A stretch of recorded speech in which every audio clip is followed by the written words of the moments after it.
ಇವತ್ತು ನಾವು ಭೂಮಿಯ ಮೇಲಿರುವ ಎಲ್ಲಾ ಜೀವಿಗಳನ್ನು ಬದುಕಿಸುವ ಒಂದು ಸೂಪರ್ ಲಿಕ್ವಿಡ್ ಬಗ್ಗೆ ಮಾತನಾಡೋಣ. ಹೌದು, ಖಂಡಿತ.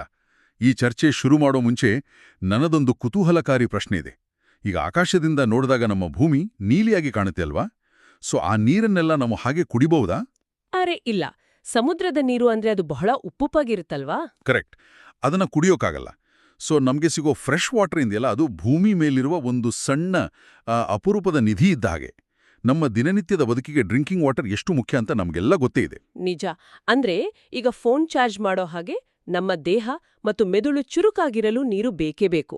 ಊಟ ಮಾಡೋಕೆ, ಆಮೇಲೆ ಆ ಅಂಟಂಟಾದ ಕೈ ತೊಳೆಯಲು ನೀರು ಬೇಕು. ಹೌದು. ಮತ್ತೆ ಸೊ ನನ್ನ ಪ್ರಶ್ನೆ ಏನಂದ್ರೆ, ಆ ಪ್ರಕೃತಿ ಈ ಫ್ರೆಶ್ ವಾಟರ್ನ ಎಲ್ಲಾದ್ರೂ ದೊಡ್ಡ ದೊಡ್ಡ ಬಟ್ಲುಗಳಲ್ಲಿ ಶೇಖರಿಸಿಟ್ಟಿದ್ಯಾ ಅಂತ? ಓಹ್, ಖಂಡಿತ ಇಟ್ಟಿದೆ.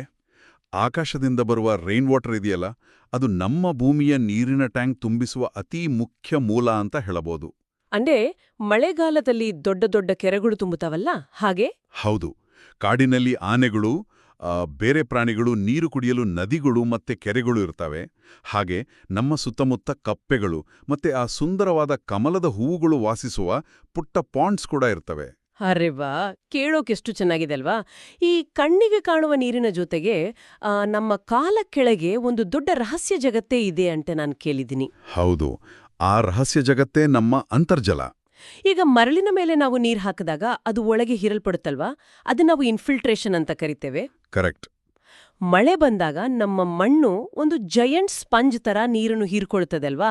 ಇದು ನನಗೆ ಬಹಳ ಆಶ್ಚರ್ಯ ತರಿಸ್ತದೆ. ಹೌದು, ನೀವು ಹೇಳಿದ್ದು 100ಕ್ಕೆ 100 ಸತ್ಯ. ಹೀಗೆ ಆ ಮಣ್ಣಿನಿಂದ ಒಳಗೆ ಹೋದ ನೀರು ಕಲ್ಲು ಮತ್ತೆ ಮರಳಿನ ಮಧ್ಯೆ ಸೇರ್ಕೊಳ್ಳುತ್ತೆ. ಇದನ್ನೇ ನಾವು ಗ್ರೌಂಡ್ ವಾಟರ್ ಅಂತ ಕರೆಯೋದು. ಓ, ಸೊ ಈ ಗ್ರೌಂಡ್ ವಾಟರ್ನ ನಾವು ಹೇಗೆ ಹೊರಗೆ ತೆಗೆಯೋದು? ಇದನ್ನ ಹೊರತೆಗೆಯಲು ನಾವು ಬಕೆಟ್ ಮತ್ತೆ ಹಗ್ಗ ಬಳಸಿ, ಕಲ್ಲಿನಿಂದ ಕಟ್ಟಿದ ವೆಲ್ಸ್ ಅಂದ್ರೆ ಬಾವಿಗಳನ್ನು ಬಳಸ್ತೇವೆ. ಅಥವಾ ಪಂಪ್ ಮಾಡ್ತೀವಿ ಅಲ್ವಾ? ಹೌದು, ಒಂದು ದೊಡ್ಡ ಜಾಯಿಂಟ್ ಸ್ಟ್ರಾ ತರಹ ಪಂಪ್ ಮಾಡಿ ನೀರು ಎಳೆಯುವ ಬೋರ್ವೆಲ್ಸ್ ಕೂಡ ಇವೆ. ಇವು ಭೂಮಿಯ ಬಹಳ ಆಳದಿಂದ ನೀರನ್ನು ಮೇಲಕ್ಕೆ ತರುತ್ತವೆ. ಆದ್ರೆ ಈ ಗ್ರೌಂಡ್ ವಾಟರ್ ಮತ್ತೆ ಫ್ರೆಶ್ ವಾಟರು ಭೂಮಿಯೊಳಗೆ ಶೇಖರಣೆ ಆಗಲು ಬಹಳ ಸಮಯ ಬೇಕಲ್ವಾ? ಸೊ ಇದನ್ನ ನಾವು ಹೇಗೆ ಕಾಪಾಡಬೇಕು? ಇದು ಬಹಳ ಮುಖ್ಯವಾದ ಪ್ರಶ್ನೆ. ನಾವು ನೀರನ್ನು ಉಳಿಸಲೇಬೇಕು. ನನಗೊಂದು ಐಡಿಯಾ ಗೊತ್ತಿದೆ. ಈಗ ನಾವು ಹಲ್ಲುಜ್ಜುವಾಗ ಟ್ಯಾಪ್ ಬಂದ್ ಮಾಡಿ ನಿಮಿಷಕ್ಕೆ 6 ಲೀಟರ್ ನೀರು ಉಳಿಸುವ ಆ ಟ್ಯಾಪ್ ಟೆಸ್ಟ್ ಟ್ರಿಕ್ ಮಾಡಬಹುದು ಅಲ್ವಾ? ಅರೆ ವಾಹ್, ಸೂಪರ್ ಐಡಿಯಾ. ಮತ್ತೆ ಆ ಸಣ್ಣದಾಗಿ ಡ್ರಿಪ್ ಡ್ರಿಪ್ ಡ್ರಿಪ್ ಅಂತ ಸೋರುವ ನಲಿಯನ್ನು ಸರಿಪಡಿಸಿದ್ರೆ ಬಕೆಟ್ಗಟ್ಲೆ ನೀರು ಪೋಲಾಗುವುದನ್ನು ತಡೆಯಬಹುದು. ಖಂಡಿತ. ಇದನ್ನೇ ನಾವು ವಾಟರ್ ಕನ್ಸರ್ವೇಷನ್ ಮತ್ತೆ ಸಸ್ಟೈನಬಲ್ ಯೂಸ್ ಅಂತ ಕರೆಯೋದು. ಅಂದ್ರೆ ನಮಗೆ ಎಷ್ಟು ಅಗತ್ಯವಿದೆಯೋ ಅಷ್ಟು ಮಾತ್ರ ಬಳಸುವುದು ಅಲ್ವಾ? ಹೌದು. ಉದಾಹರಣೆಗೆ, ಶವರ್ ಬದಲು ಬಕೆಟ್ ಮತ್ತೆ ಮಗ್ ಬಳಸಿ ಸ್ನಾನ ಮಾಡಿದ್ರೆ ಆ ಮುಂದಿನ ಪೀಳಿಗೆಯ ಮಕ್ಕಳಿಗೆ ಮತ್ತೆ ಮರಗಳಿಗೆ ಹಾಗೆ ಪಕ್ಷಿಗಳಿಗೆ ಸಾಕಷ್ಟು ನೀರು ಉಳಿಯುತ್ತದೆ. ಸೊ ನಾವೆಲ್ಲರೂ ಈಗ ಹೆಮ್ಮೆಯ ವಾಟರ್ ಹೀರೋಸ್. ನೀರಿನ ಪ್ರತಿ ಹನಿಯೂ ಎಷ್ಟು ಮುಖ್ಯ ಅಂತ ನಮ್ಗೀಗ ಅರ್ಥ ಆಯ್ತು. ಹೌದು, ಖಂಡಿತ. ಈಗ ಕೊನೆಯದಾಗಿ ಎಲ್ಲರಿಗೂ ಒಂದು ಪ್ರಶ್ನೆ. ಏನದು?